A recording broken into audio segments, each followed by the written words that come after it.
అన్నమయ్య జిల్లా రాయచోటిలో ఎక్కడా new year వేడుకలు కనిపించడమే లేదు. జిల్లాల పునర్విభజనతో జిల్లా కేంద్రం కోల్పోవడంతో తీవ్రమైన మనస్తాపానికి గురైన ప్రజలు న్యూ ఇయర్ వేడుకలకు దూరంగా ఉన్నారు. మరోవైపు న్యూ ఇయర్ వేడుకల్లో పాల్గొనమని నేతలు కూడా సోషల్ మీడియా వ్యాప్తంగా పోస్టులు పెట్టడం జరిగింది. ఈ వేడుకలకు ప్రజలు కూడా దూరంగా ఉండాలని వారంతా పిలుపునిచ్చారు. దీంతో కార్యాలయాలు, వ్యాపారాలు వెలవెలబోయాయి.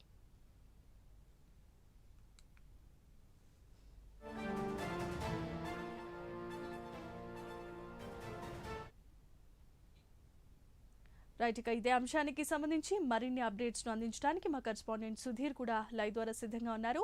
సుధీర్, చెప్పండి, రాయచోటిలో న్యూ ఇయర్ సందడి ఎక్కడ కనిపించడం లేదని చెప్పాలి. ఎందుకని ఇలా ప్రజలు తర్వాత వ్యాపారవేత్తలంతా కూడా ఒక ధర్నా చేస్తున్నారని చెప్పాలా, లేదంటే ప్రభుత్వానికి వ్యతిరేకంగా విమర్శ చేస్తున్నారని చెప్పాలా? ఎందుకని న్యూ ఇయర్ని వాళ్ళు ఆనందంగా సెలబ్రేట్ చేసుకోలేకపోతున్నారు? Thank you Jemimah. ముఖ్యంగా చూసుకుంటే కనుక యావత్ భారతదేశం మొత్తం కూడా పూర్తిస్థాయిలో అయితే కనుక 2026 న్యూ ఇయర్ వేడుకలు అయితే కనుక అంగరంగ వైభవంగా జరుపుకుంటున్న పరిస్థితి నెలకొందని చెప్పుకోవచ్చు. అయితే ఇప్పటికే పూర్తిస్థాయిలో కూడా డీజే పాటలు అలాగే డీజే స్టెప్పులతో కూడా పూర్తిస్థాయిలో కూడా యావత్ యువత కూడా పూర్తిస్థాయిలో కూడా అంగరంగ వైభవంగా కూడా పెద్ద స్థాయిలో పార్టీలు చేసుకున్న పరిస్థితి అయితే నెలకొందని చెప్పుకోవచ్చు. అయితే ముఖ్యంగా చూసుకుంటే కనుక కడప నగరంలో కూడా అలాగే కడప జిల్లాలో కూడా ముఖ్యంగా ఎవరైతే ఎమ్మెల్యేలు ఉన్నారో అలాగే మంత్రులు ఉన్నారో వాళ్ళు పూర్తిస్థాయిలో కూడా న్యూ ఇయర్ వేడుకలు అయితే కనుక అంగరంగ వైభవంగా చేసుకున్న పరిస్థితి అయితే ఉంది. అయితే ముఖ్యంగా మనం చూసుకుంటే కనుక ఏదైతే నిన్న జరిగినటువంటి జిల్లాల పునర్విభజనకు సంబంధించినటువంటి ఏదైతే జరిగిందో ఆ నేపథ్యంలో మనం చూసుకుంటే కనుక ఏదైతే రాజంపేటను తీసుకెళ్లి అదే మదనపల్లిలో కలపడంతో కూడా పూర్తిస్థాయిలో కూడా అక్కడ ఉన్నటువంటి నేతలందరూ కూడా పూర్తిస్థాయిలో కూడా ఏదైతే న్యూ ఇయర్ వేడుకలకు దూరంగా ఉండాలని నిర్ణయించుకోవడం జరిగింది. ఈ నేపథ్యంలోనే నిన్నటి దినం కూడా పెద్ద ఎత్తున కూడా సోషల్ మీడియా వేదిక ద్వారా కూడా పూర్తిస్థాయిలో కూడా ఒక పోస్టులను పెట్టుకోవడం జరిగింది. అలాగే కొంతమంది నేతల వీడియో కూడా రిలీజ్ చేయడం జరిగింది.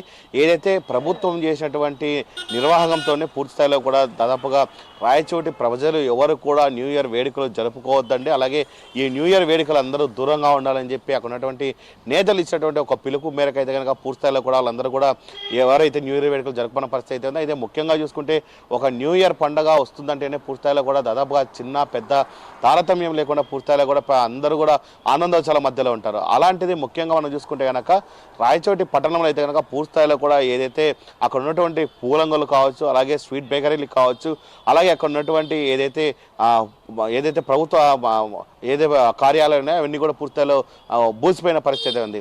అయితే ముఖ్యంగా కూడా ఎవరైతే ఉన్నారో వైఎస్ఆర్ కాంగ్రెస్ పార్టీకి చెందినటువంటి మాజీ ఎమ్మెల్యే శ్రీకాంత్ రెడ్డి కావచ్చు, అలాగే తెలుగుదేశం పార్టీకి సంబంధించి పార్లమెంట్ ఇన్ఛార్జ్ అయినటువంటి సుభాసి ప్రసాద్ బాబు కావచ్చు, అలాగే తెలుగుదేశం పార్టీకి సంబంధించిన మంత్రి మండిపల్లి రాంప్రసాద్ రెడ్డి కావచ్చు, అలాగే ఎవరైతే ముఖ్య నేతలు ఉన్నారో వాళ్ళందరూ కూడా ఇప్పటికే ఎవరు తమ వద్దకు రావద్దు అంటూ, అలాగే ఎవరైనా పూల బొకేలు అలాగే దండలు కూడా తీసుకురావద్దని చెప్పి ఇప్పటికే సోషల్ మీడియా వేదికగా చెప్పడం జరిగింది.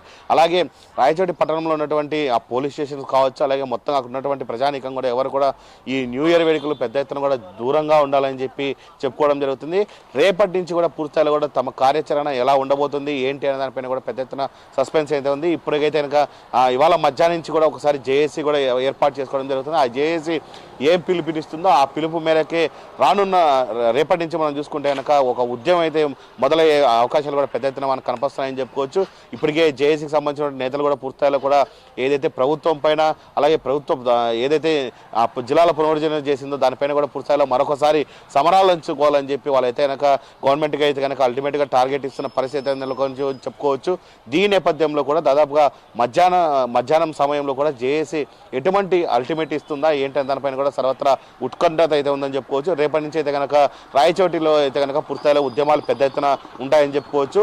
అయితే మొదటగా చూసుకుంటే కనుక దాదాపుగా 2026కి సంబంధించి అయితే కనుక పూర్తిస్థాయిలో కూడా ఖచ్చితంగా రాయచోటి నియోజకవర్గంలో అయితే కనుక ప్రజలందరూ కూడా నూతన సంవత్సరం న్యూ ఇయర్ వేడుకలకి అయితే కనుక దూరంగా ఉన్నారని అయితే మనం ప్రధానంగా అయితే కనిపిస్తున్నామని చెప్పుకోవచ్చు. Jemimah. Right, thanks for the update Sudheer.